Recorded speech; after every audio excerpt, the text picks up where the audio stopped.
Morning guys, so we're sitting here in lockdown and I'm working through some of my old footage because I'm looking for some footage to show you guys that you've never seen, and I actually want to show you guys some fish for a change because it's all been traces, it's been demos and all a lot of talking and no action, you know. So I started going through some of my old footage and to see what I haven't made for you guys, and trying to put something together and do like a video for you guys if it is possible. So looking at the footage, I actually found not too bad footage, but the first video that I'm going to do is actually a video of before I started the YouTube channel, before Zulu fishing actually really existed.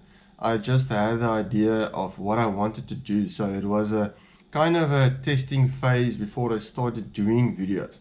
So this was just using my very first GoPro, as was a normal Hero, and it doesn't have a screen in the front, it doesn't have a screen at the back, so it makes it quite difficult while filming. It's in a case, so the audio is terrible, and luckily I went through this, I'm gonna say, testing phase before I actually started making videos, because I played around with editing. I didn't know anything about editing, nothing about filming. I still don't know a lot, but I do know a whole lot more than I used to know, because I started to learn myself and see what works and what doesn't work. You guys will see often when I fish I still struggle with audio.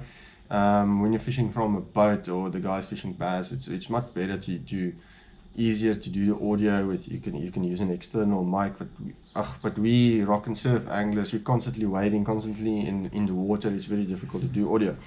Anyway, way back when I before started with this little GoPro of mine, I had it attached to my head like this. In this photos you guys will see, the GoPro is attached to my head, so I didn't always know what's happening. Am I recording? Am I not recording?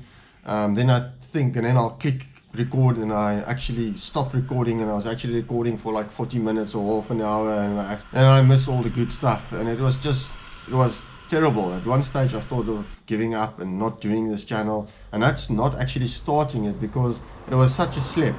So there's a lot of old footage and stuff that I'm running through. I'm just going to work through the footage and then make videos as I go along, as the weeks go past, and I can't do any new footage for you guys. During this testing phase, I caught some really nice fish, and the footage was absolutely horrid, so I can't use it. I can't really make something out of it because it doesn't really tell a story, because now I'm trying to put everything together and narrate the things for you guys. So I want to like tell the stories and fishing stories to you guys, but this brings me to one story in particular that I want to tell you guys. It was catching my very first thresher shark, and to date the only one I've ever caught. And I had the GoPro with me and I messed it up completely. Completely, guys. So, but I'm gonna use the footage that I have and make the video for you guys. So it all started out, it was in early October. It was part of this, I think it was called Release Tober or something like that, where you catch fish and then you measure it and you take a photo, and then you take a measurement, you take a video of you releasing the fish, and then you enter it into this competition, and you could win a Stella and you could win a Trinidad and all sorts of stuff. I think I won Trinidad A or something with that competition, but it doesn't matter. Anyway, so it was early October and the southeast blew quite hard the previous day. So I thought this is a good chance for me to make up some numbers and to go and fish for smaller bronzies and some hammers and stuff. So I chose Vleesbaai in the corner at the swimming pool to go and fish for this small bronzies. But in the back of my mind, I did know it was also a very good time for a thresher shark, and the water temperature was a bit cooler. The swell was just right, the southeast blew, and I said to myself, well, maybe there's a chance of catching a thresher shark as well. But I got to the water, I checked my trace, I saw, okay, well, my trace is fine for the small bronzies, but it was still, the trace that I had on was still the trace that I used 2 or 3 days prior to that to fish for blue rays. So I only had like a 6-0 Gamakatsu, which is a very thin gauge hook. Especially if you hook a thresher, you're going to have troubles. And then I had like a 60-pound biting trace with 0.90 and a 120-pound braided leader. The rod and reel was fine. I was fishing 50-pound and then a 120-pound leader, so that was not too bad. And 18,000 Zaragoza, the older model Zaragoza, so I was sorted with that. But my terminal tackle was a bit light. So got to the water, I thought, well, there might be a thresher, the water looks lacquer for them, and it may happen today. But the water is still low. I'm going to throw this light trace, and then only when the water starts to push, I'm going to change over to slightly heavier tackle to fish actually for the thresher shark. So as I got to the water, I put on a small choco bait with a little bit of float, and the small bronzies and the hammers and the thresher loves a small choco bait. So very first throw, 2 minutes in the water, I get a bump and a lift, and it comes in and it goes down, and I hooked the fish, and I thought it was a smallish hammerhead or slightly bigger hammer. Didn't take much line because it was still, didn't know it was really hooked and stuff. So I'm fighting this fish for like 30 seconds, and then all of a sudden my line just goes slack, and I'm like, damn it, I lost the fish, what's going on? And then stupid Zander took his hand, switched off the GoPro, and right at that stage, that thresher shark was right on top of the water, out of the water, jumping, going crazy ballistic on the water. There's just white foam everywhere, and I missed the shot, and this fish is still attached to my line. I don't know, I was happy and sad at the same time. Now I'm into this thresher. Finally I'm into a thresher, and I missed the shot. I didn't have the footage of it jumping, nothing. Then the adrenaline was pumping so through my blood that I didn't know where I was, because my GoPro is attached on my hat, remember? It's not on my chest like I'm using it now. I don't have someone with me to film me, I'm all on my own. I don't know if I'm recording, what's going on. I can't take my hat off to look at the GoPro because this thing is taking line, then it's left and then it's right and it's jumping. And guys, all the time that I thought I was recording, I was actually not recording. When I switched the camera on, I actually switched it off. And when I switched it on, I switched it off. So it was just the stuff up. But I have some footage. So I quickly ran up to my box and grabbed my cell phone and the measuring tape, because I knew I had this fish in an unlandable spot for me alone. I'm not going to land it in that spot alone. So I had to go up the coast or down the coast to find a suitable spot where to land this fish. So I took my cell phone, I took my measuring tape, and hopefully I'll find someone that can take a photo, or I need to set a timer or self-timer or something and make a plan, but I need to get the measurement of this fish if I land it, if I get it into a landable spot. So with the cell phone in my pocket and the measuring tape dangling all over the world, I quickly ran down. Luckily I know that rocks like the palm of my hand, so I went down.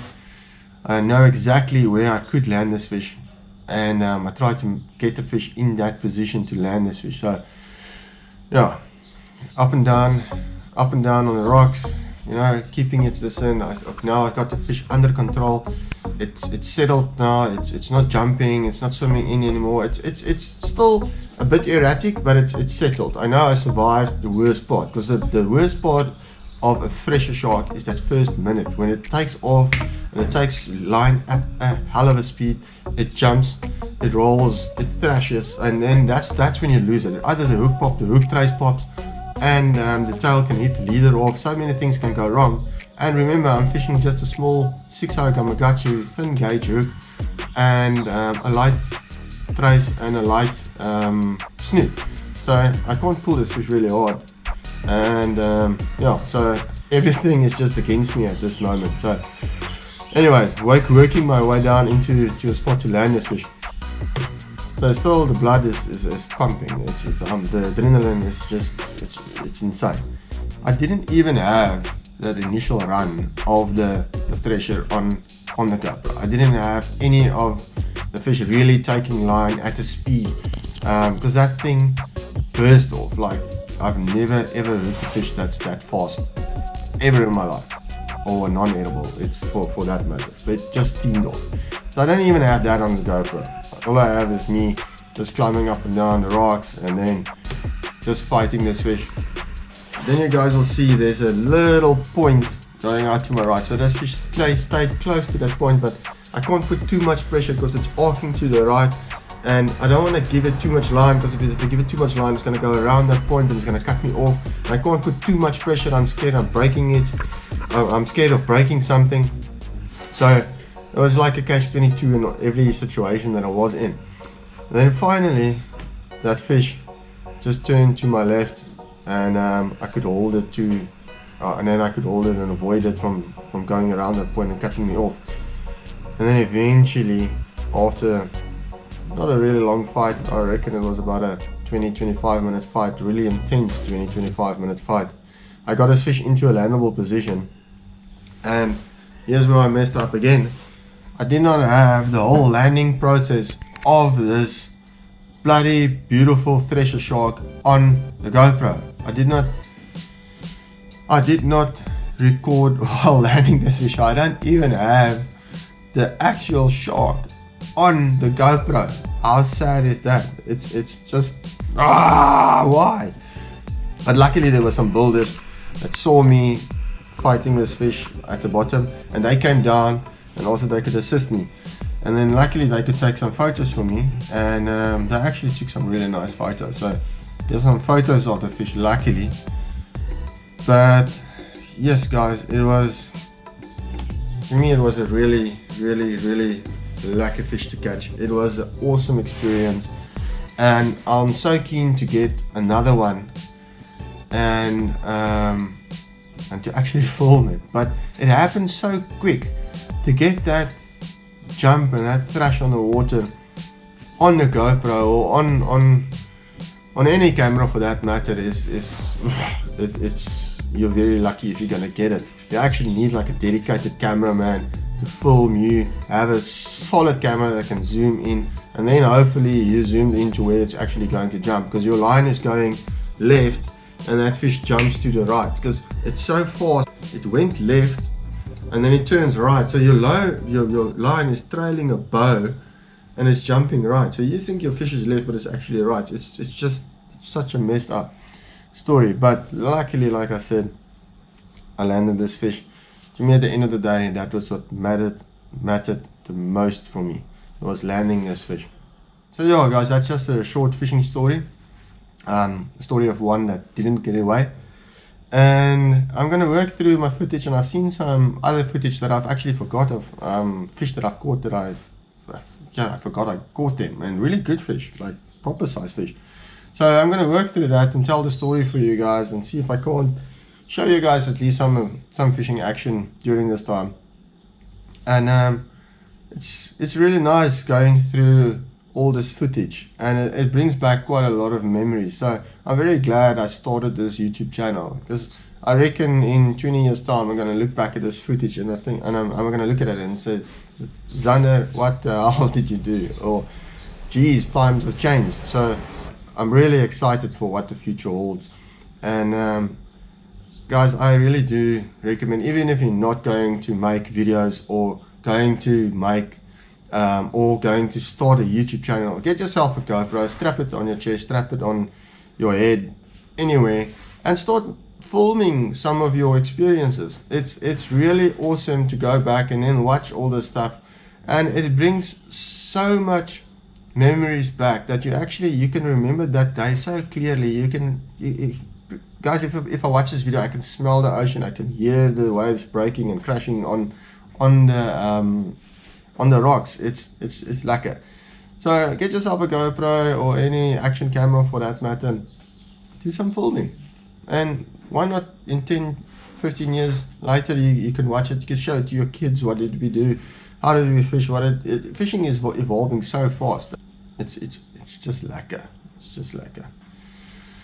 So yeah, guys, hopefully you enjoyed this little fishing story of mine, or this little fishing video.